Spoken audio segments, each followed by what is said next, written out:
tanya jawab. Yang keenam ada pengantar RT yang hadir pada kesempatan hari ini. Puji dan syukur kepada Tuhan Yang Maha Esa atas segala karunia sehingga kita bisa bersama-sama di ruangan ini. Terima dari Pemprov Jateng dan 5 pemerintah kabupaten kota di Jawa Tengah, yakni di Pati, Sragen, Magelang, Kota Pekalongan dan Kabupaten Cilacap. Sedikit pengaitan tentang program vaksin ini memang dilihatkan bagaimana mendorong percepatan vaksinasi untuk kelompok rentan. Nah, kelompok rentan itu siapa? Kenapa yang berkoordinasi, dan Sinovac itu adanya di Kimia Farma Semarang. Jadi untuk warahmatullahi wabarakatuh. Selamat pagi, salam sejahtera untuk semuanya. Yang kami hormati dari Kementerian, yang kami hormati Bapak Kapolres atau yang mewakili, dan kami hormati Bapak Kanwil atau yang mewakili Bapak Ibu Kepala Puskesmas atau yang mewakili, dan Bapak Ibu undangan dalam pertemuan pada hari ini. Pertama-tama marilah kita panjatkan puji syukur kehadirat Allah Subhanahu wa Ta'ala, di mana pada pagi hari ini kita masih diberi nikmat sehat dan nikmat sempat sehingga bisa menghadiri pertemuan di gedung BPMI di Kabupaten Sragen dalam rangka masalah vaksin COVID-19 di Kabupaten Sragen.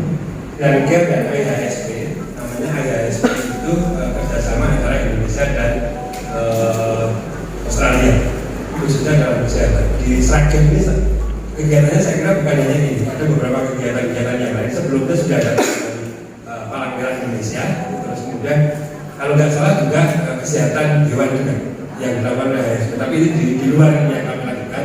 Kalau menjalankan selama 6 bulan diberi mandat oleh IHSP dan Save the Children untuk percepatan vaksinasi bagi kelompok rentan.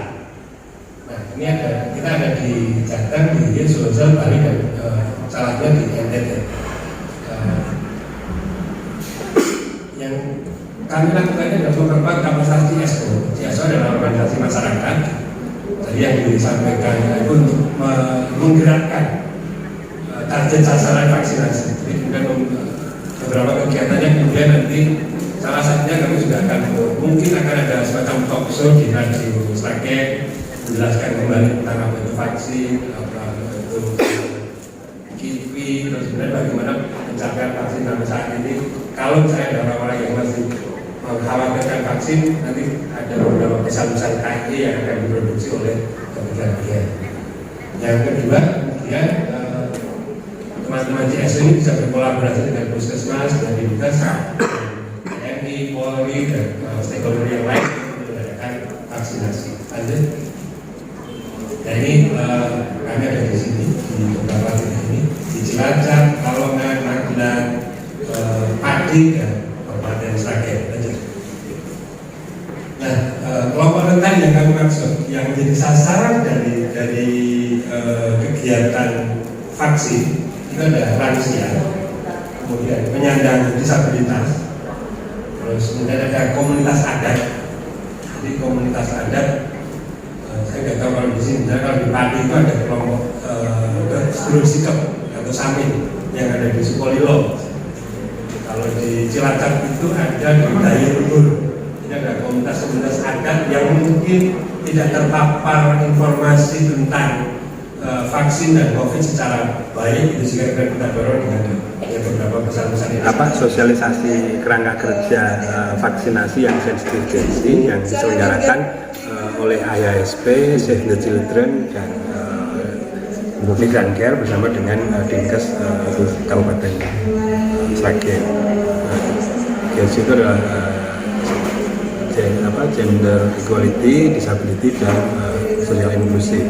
Nah, kegiatan ini memang dimaksudkan bagaimana untuk proses vaksinasi itu lebih ramah terhadap teman-teman yang kelompok rentan tadi yang ada dari manusia, penyandang disabilitas, perempuan kepala keluarga, kelompok minoritas, suku kelompok adat, terus kemudian mereka keluarga prasejahtera dan yang lain ada 11 kelompok yang tadi saya sebutkan tadi. Jadi harapannya memang orang-orang yang selama ini dengan kemungkinan akan tertinggal dengan proses vaksinasi, dia bisa lebih diutamakan. Di kelompok-kelompok rentan, kelompok marginalisasi bisa lebih diutamakan. Itu dengan kan berarti Jawa Tengah ya? Jawa Tengah. 5 Di kabupaten Jawa Tengah itu ada ya? di Sragen, di Padi, Cilacap, Pekalongan, Magelang. Itu kalau kira-kira berapa Mas yang istilahnya tercecer, bahasa Indonesia tercecer belum masuk ke PON itu sekitar berapa Mas? Jadi kalau lihat sampai saat ini kan capaian booster itu rata-rata masih di bawah 30%. Terus kemudian capaian untuk dosis 1-2 itu kan 80-70% lah gitu. Jadi memang masih banyak ya masyarakat yang belum divaksinasi, terutama booster. Nah, syarat menuju mengakhiri pandemi itu kan salah satunya adalah kalau boosternya sudah nyampe 50%. Maka kemudian harus dipercepat. Percepatan vaksinasi ini sekaligus juga untuk mempercepat kita mengakhiri pandemi dan tetap menegakkan protokol kesehatan. Kalau target suntikannya? Target suntikan kita itu kalau se-Jawa Tengah ada 138.000, jadi di Sragen itu 28.000. Kalau Jawa Tengah berapa tadi? 138.000. 138. Sragen 27 sekian ribu tadi. Itu sudah berapa? Sampai berapa lama nanti? Kita rencana sampai Januari Sampai Januari tahun depan? tahun depan. Januari sampai depan. Ini udah berapa sekarang? Kalau sekarang sih ini kan karena kita baru mulai bulan kemarin, ini di Sragen itu sudah nyampe sekitar 700-an sekian yang dari kelompok ini ya. Memang masih, nah saat ini memang ada kendala stok vaksin tadi ya, itu yang tapi harapan memang kami dengan teman-teman CSO ini mereka akan menyasar kelompok rentan dan kemudian nanti mereka yang kemudian akan mengorganisir, menyiapkan ketika vaksin nanti sudah ada gitu bisa eksekusinya bisa lebih cepat. Kalau pengadaannya iya Mas? Kalau vaksin itu semuanya melalui satu pintu di Dinkes. Iya. Jadi berarti dengan kerjasama dengan jadi kita kerjasama dengan Dinkes, dengan Dinkes provinsi gitu. Jadi memastikan misalnya kan kayak tadi kita juga akan bertanya, ternyata memang stok di Jawa Tengah juga tipis sekarang. Kemarin saya koordinasi dengan Kemenkes juga memang tapi dalam waktu dekat dimungkinkan akan ada penambahan stok vaksin baru, termasuk kan di Indonesia juga sudah memproduksi Indovac yang oleh Bio Farma itu kan. itu vaksinnya